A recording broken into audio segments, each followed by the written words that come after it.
Hey everybody, it's Theresa here of Larkin Design, and welcome to a traditional layout that I'm going to share with you today using this cut file from the Cut Shoppe. And this is my layout that I am going to share my process for. And so I wanted to just take a few minutes to show you some of the products that I'm working with on the layout. So I have cut the file using some Felicity Jane cardstock. It's just a very pale pink.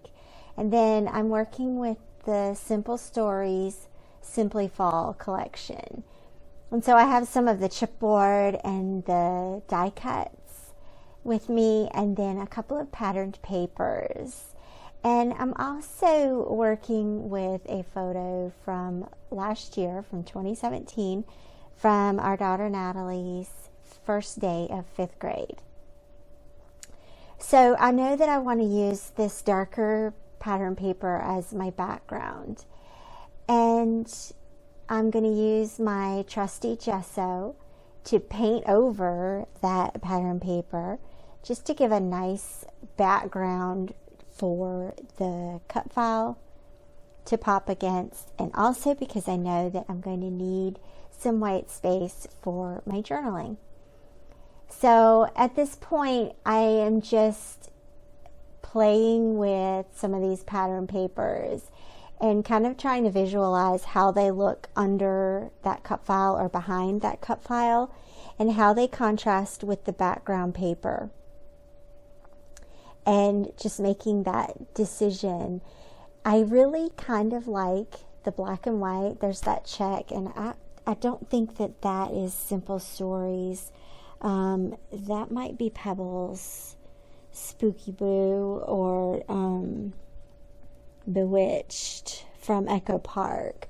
But basically, I know that I need some kind of contrast so that the cut file will pop, and I want the details in this cut file to show.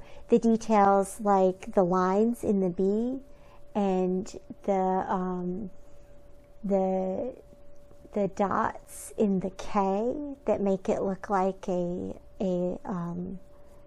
sign.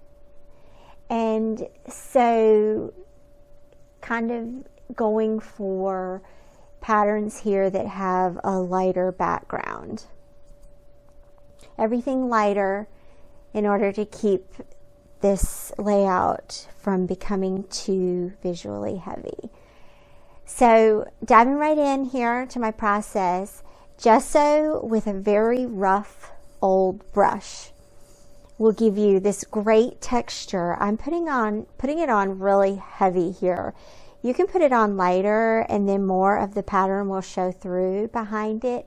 But I've put it on really heavy, and I'm just going to have that pattern paper showing around the edges. It's like a nice frame for this layout.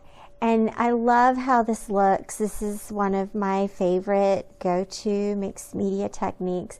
It's so simple and it looks great.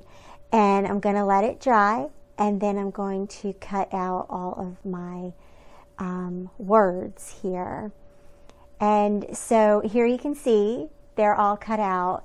I ended up using the plaid for the word back. I used the floral for the word to, and I used the acorns for the word school. Now, full disclosure, I cut out the word school from the black and white stripe, and to be honest, it looked great. That black and white stripe is great for Halloween layouts, but for school it looked a little bit more like prison stripes.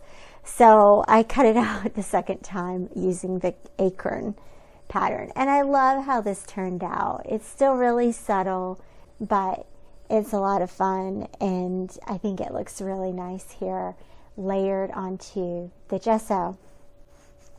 And so once I have that adhered, and once I have my photo adhered, then I'm going to add my embellishment clusters.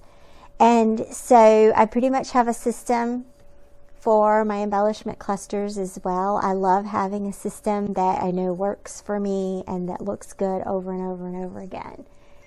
So my system here is a set of 3, 5, or 7 odd, an odd number cluster of embellishments, a combination of chipboard and die cut, or you can raise some up with pop dots, and some are tucked under, some are on top. Just a variety here of 3 clusters. There's the main cluster that's by the photo, and then there's this, I'm also going to add my date here above the photo using these little tabs. And then there's a secondary cluster underneath the C, and the third cluster on top of the B where the little fox is. And so at this time in Natalie's life, she was very much into foxes. If you follow me, you probably know this. And so the little fox belongs on her layout, and it just looks really cute peeking out from behind that bee. And notice here just how simple this really is. There's nothing complicated about this layout. There's nothing that is overthought. Like, I literally pulled my favorite papers, I pulled my favorite embellishments and my favorite photo, and simply went with that. And that nothing makes a process less complicated than just going with your favorites. And so the last thing I want to do here is I want to add my journaling. And so I have a perfect spot over here in between the words, and I'm just going to write about her favorite day, or her first day with her favorite principal. And then I also did a little bit of lines, drew a couple of lines underneath the journaling just to give it a good home base and tie it in with the rest of the layout. And that means the layout is done. Thanks so much for watching. I hope that you will hop over to the Cut Shop blog and check out my blog post, and be sure to subscribe to my channel here, and I'll see you back again soon. Bye-bye.